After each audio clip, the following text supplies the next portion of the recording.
Hey everyone, Alex Winkler here. I wanted to make a quick video lesson about the red day yesterday and how to profit in it. Also, one costly mistake that I made yesterday that I want to share with you guys so you don't make the same mistake. Yesterday, in a nutshell, was a day where you had to cut your losses quickly if a trade did not go the way you planned, or you would end up catching a falling knife. And yesterday, the market really tanked.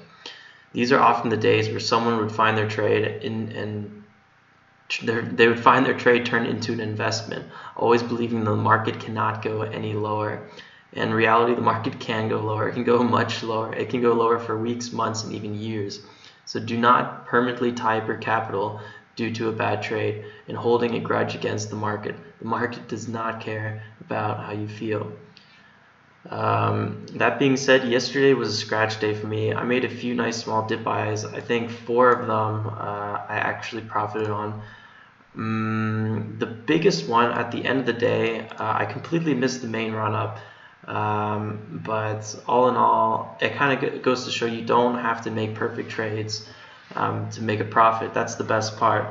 But it is still kind of sad since at the end of the day it was all kind of scratches. You can kind of see I was getting really stressed out yesterday. I wrote constantly, if I just waited a bit longer, or if I didn't chase it, or if I didn't, or if I just waited till the breakout was really over and confirmed by a real turnaround, I could have made some really big profits yesterday. Again, here I'm really stressed out. Why am I buying the breakdown? Stop doing it. Took too risky a position. I think this is supposed to say waited for the dip.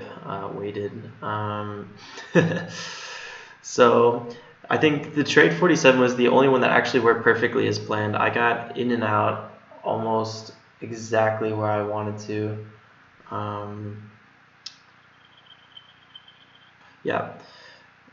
Very close. I remember it even hit 92.3, but it was like really quick, so I couldn't really get out. So these were definitely the meat of the move. So not really the tail end of the candles, as you'll notice, but what you want. So yeah, in my notes you'll notice I'm over trading. I'm not waiting for perfect plays. Yesterday in general was a mess for me. I did come out profitable, but it could have just been easily the other way. So here you can kind of see a general chart. I realized that this isn't very helpful because you can't see all my trades. So next time I'll be sure to add where I bought, where I got out, so you can kind of see. But basically when I am talking about a meat of the move, that basically means you don't have to get in, let's say here, and you want to sell here. It's completely fine if you wait for a reversal, you buy a bounce, and you get out into the energy around here. You're getting the majority of the move, and you're sticking safe. If you're trying to guess the bottom, right? You might end up buying here, and then it keeps going down. You maybe average down here, and it keeps going down. That's why you don't really want to. And that's called catching a falling knife. You do not want to do that. And I do know it happens to me, especially in the past when I first started. I would be catching a falling knife, and then I would say, well, the market's got to turn around eventually. And then an hour later, the market's down here, and I'm down over 10% on a trade where I was only looking to make 1 to 2%. So that's kind of what I mean when I'm referring to not letting a trade going into an investment. You don't want to do that. So besides over trading Litecoin literally all day, at least at the end I was at a nice little profit, although that nice little profit could have easily been a nice little loss. You saw the stress in my notes in the documentation. So overall it was a bad trading day since I didn't really stick to my rules. I wasn't looking for the perfect setups. I was kind of trying to buy these dips, and sometimes it worked, sometimes they didn't. But this is when things really got, I think, out of hand. I really broke my most important rule, and it wiped out almost all of my daily earnings. This trade with OMG, Amizago. I bought the breakout dip, which I'll show you in the chart in a second. However, it was a technical breakout, which was reported about in a lot of news. However, a lot of technical people look at this stuff, and this is a relatively small coin, so it's only going to bounce so much. This isn't massive news that's spreading around. It couldn't hold its highs, and basically I got stuck in a trade that I did not really want to be in. In hindsight, I would have never stuck around as long as I did, and here's why. So again, I bought near the breakout due to the dip, waiting for another breakout around 9:30. When I didn't go, I simply averaged down, which is fine. Averaging down is no problem. However, I did not cut my losses when it did break down and no longer held its daily highs. This was a super bearish sign, and I'll show you what that means right now. So I bought the dip around here.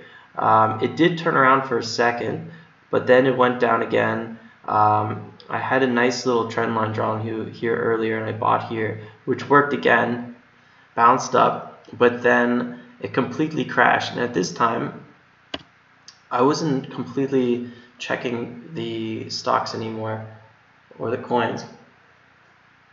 Yesterday was a completely stressful and distracting day. I was on the call with my insurance company. I was trying to get a visa for the Russia at the end of the month. I was doing all these things on the side, and occasionally I was checking the charts. So eventually I cut my losses during the second breakdown, because I finally realized what I was doing. So I cut my losses actually at probably one of the worst spots to do it, right around here, the bottom, 8.7.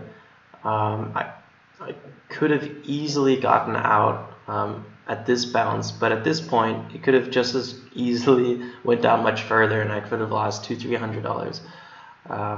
So if I just stuck to my rules, I would have done the same trade again.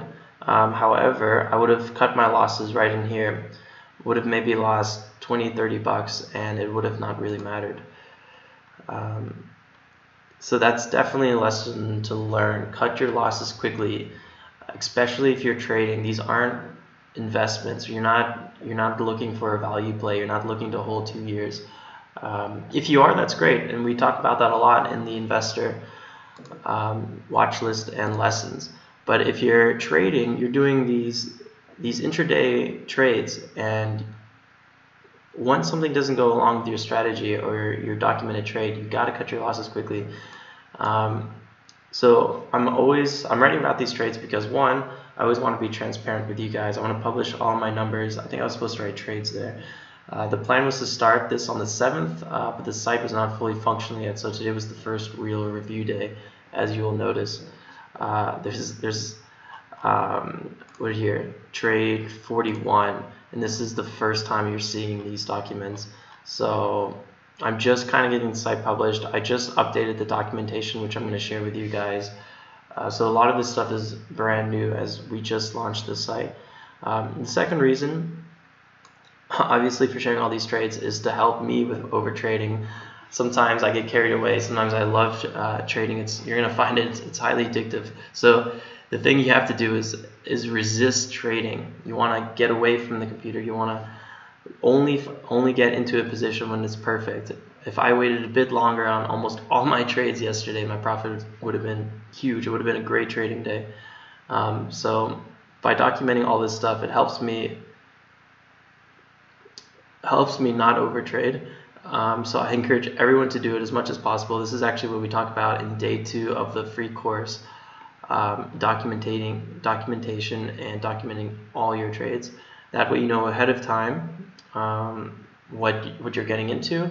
Also, you'll reduce overtrading because you know you're gonna have to review it later on, and you don't want to be reviewing 200 trades at the end of the day. Remember, you're only competing against yourself, so keep improving your trading strategies by reviewing all your trades by the end of the day. Find what patterns work for you, and that's it. Just constantly learning again and again, reviewing your trades, and eventually you're going to be a profitable trader. And when you're just starting out, take small positions. Right now, our account is just $10,000, so we're making these pretty small moves. And you can easily start up with $1,000. So you can, you might only make 10, 20 bucks here and there, but you're only going to lose 10, 20 bucks. And then once you refine your strategy, that's when you can scale your account. Here's a funny quote. I was actually I just found watching one of these masterclass commercials that you get all the time. So I don't know if I'm going to say this right. Daniel Negriani. I think I actually spelled his name wrong. I think there's an I in the back of that. No. So anyway, he's a poker, a grandmaster, or is that chess, poker, 6 times World Series poker champion. And in his master class, he says, you're going to make a lot of mistakes, but learning nothing from those mistakes is the mistake. And that's kind of what all this boils down to, is just constantly learning from your trades and improving them. All right, guys, that's it for now. Bye-bye.